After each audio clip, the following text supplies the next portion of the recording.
You're welcome back to Channel Sport this morning. We have a special guest in the studio, and she is no other than Seun Adigun of the historic bobsled team that qualified Nigeria for the 2018 Winter Olympics in Pyeongchang. Seun, it's great to have you on the show. Thank you so much. It's been a while. I'm just going to start by asking, what have you been up to since Pyeongchang 2018? Oh, a lot. A lot. A lot. Tell us about it. Let's go. Well, for one, I am also a practicing chiropractor and biomechanist. Wow. So I've been seeing patients with that. I've been Wow. also very involved in helping to continue to build the federation, Right. which is the Bobsled and Skeleton Federation of Nigeria. And, you know, just been doing things also revolving around my individual brand and, you know, just trying the best to do everything. I also know you are involved at some level with Special Olympics as well. Yes, I am. I've been doing a lot of work with Right. Special Olympics as a global ambassador, Wow. which actually I started off as an ambassador for Special Olympics Nigeria, then ended up becoming a global ambassador, so that was amazing. Fantastic. Right. Yeah, I think I definitely saw your pictures in Dubai, definitely. Yes, With the so guys. great. Fantastic. Well done, Seun. Let's talk about the reason why you're here today. Another round of history is about to be made because the first ever trout combine for bobsled is about to go down in Nigeria. Yes. And why, for me, why is it taking, why is it taking a while to bring this combine down to the country? You know, that's actually a great question. You know, one, we had the first team just last year, you know, at the Olympic Games. Right. And so what people don't understand also is that we started and we were brand new, but we had so much attention. Everything happened so quickly. And so, you know, sometimes you have to scale back just a little bit to make sure that the foundations are rooted very strong for the legacy to continue for the rest of the athletes. So we spent a lot of time, you know, just as a federation, really trying to grow what was necessary to put in place so that we can now have the opportunities for athletes to come in and grow healthy. Right. And this is what this combine is about, which is going to happen on the 31st of August. That's on Saturday. Let's be more specific now. Let's talk about this combine. What is it going to be all about? Tell us about the kind of exercises that will be done on that day.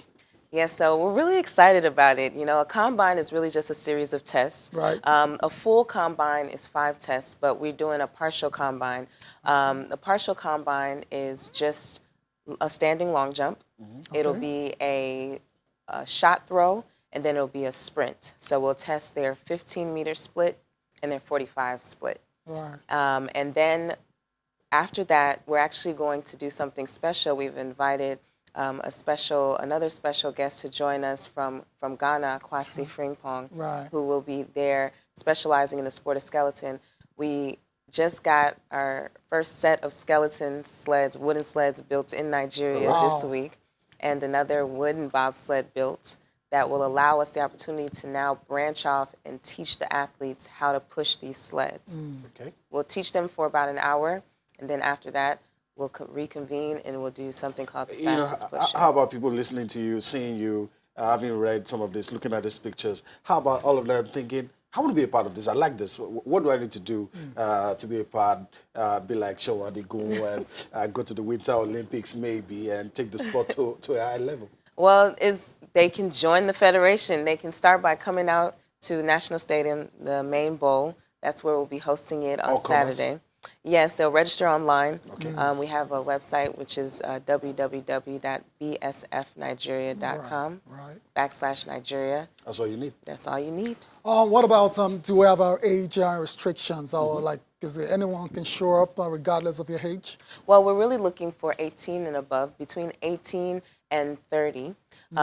But we're not turning anyone away, you know, because the idea is we want to be able to educate people on what the winter sports is and how it can be done in the country of Nigeria. I know you're not a coach, but what are the special attributes? You know, you do the sport. What are the attributes? Like they tell us, basketball, you're tall, even though that's changing now. But what are the attributes that you see in a person that this person can be very good in the sport? Well, you know, the one thing is that converts very well is track and field. And I actually come from a track and field background as well as a coaching background because I coached at University of Houston for 5 years there. And so one thing that sticks out very well is a sprinter. Anyone who has speed, anyone who has power, and actually a sprinter, a thrower, a jumper, anyone from a track and field background. Also with guys from football or even rugby backgrounds, just because they have to use a lot of speed, power, agility. And that's really what is translated in the sport of bobsled and skeleton. So size, height, is it just straight up? Is it an advantage or is size and height? Not necessarily. Size, yes. Just because the weight is what they use in order to generate the speed down the track. It's kind of like basic physics. You know, they allow the more weight you have, the more velocity you can actually carry, the more acceleration you can actually sustain. So it's more advantageous if you are a bit thicker as opposed to lean like track and field. Like me. I got no chance. We have to, you know, don't worry, me and you are the same. I had to eat like 6 times a day just to put on the weight for bobsled. Yeah. Wow. Interesting, nice one there. Let's talk about. I want to get back to the exercises now. Is it the same for men and women, or is there a slight difference? No, it's the same. So the men and the women will each start off by running. They will start with the sprints. They'll run a 45-meter sprint, but we'll set also timers at 15 to get their 15 time as well. All right. Then, yeah, let's talk about dressing. Yeah. Like, yeah, I mean, what do you tell the people that want to show up, the ones that are interested, how do they show up to the stadium? Or should it be kitted for... Any special? Nothing special, you know, just come ready to perform at your best. You know, everyone has different circumstances, and so those are not something that should be limiting variables for you to do well.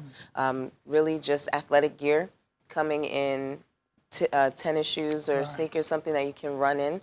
And then if you have some type of, you know, athletic kit, something fitted, that's it. If not, come in what you come in and perform at your best. But let me, you know, I know we're pressed for time, but let me ask you this. If I was to tell you to measure the level on a scale of 1 to 10, interest that you've seen. We've been able to go to the Winter Olympics, but here in the country, not people coming outside, people who've had the opportunity to do it outside, but here in the country, if you were to measure the level of interest, maybe on a scale of 1 to 10, what would you say? You know, honestly, I think it's somewhere around like an 8. Wow. It's really impressive.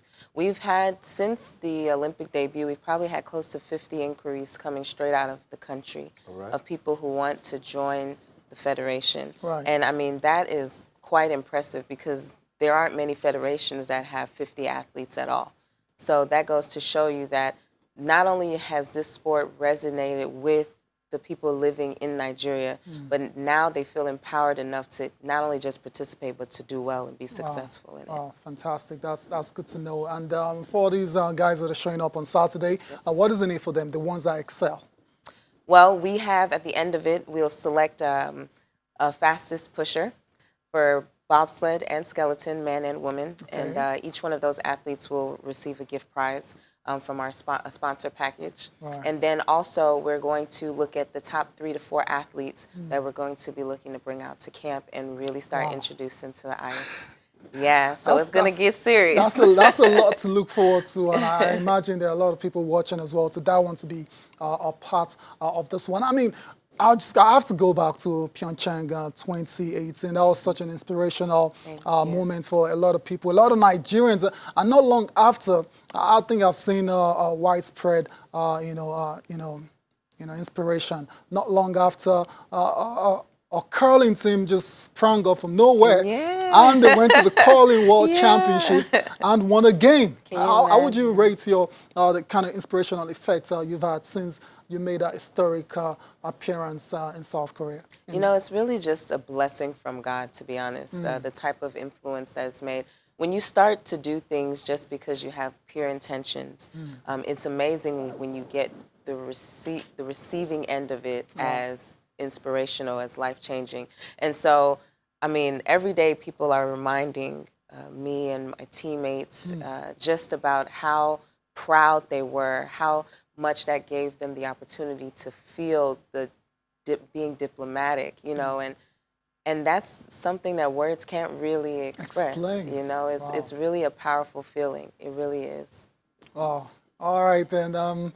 that's how we're going to have to leave this, unfortunately. Hopefully, we can get you back in the studio when this is all over and when it gets a lot more serious. Seun Adigun, wish you all the best now with this combine on Saturday at the National Stadium. Thank you so much, and thank you very much for having me. It's always a pleasure to be here. It's our pleasure as well. So, all right, then. We need to go on a break now. When we come back, we'll be looking at what's going down in Europe. A few Nigerian players are doing great things.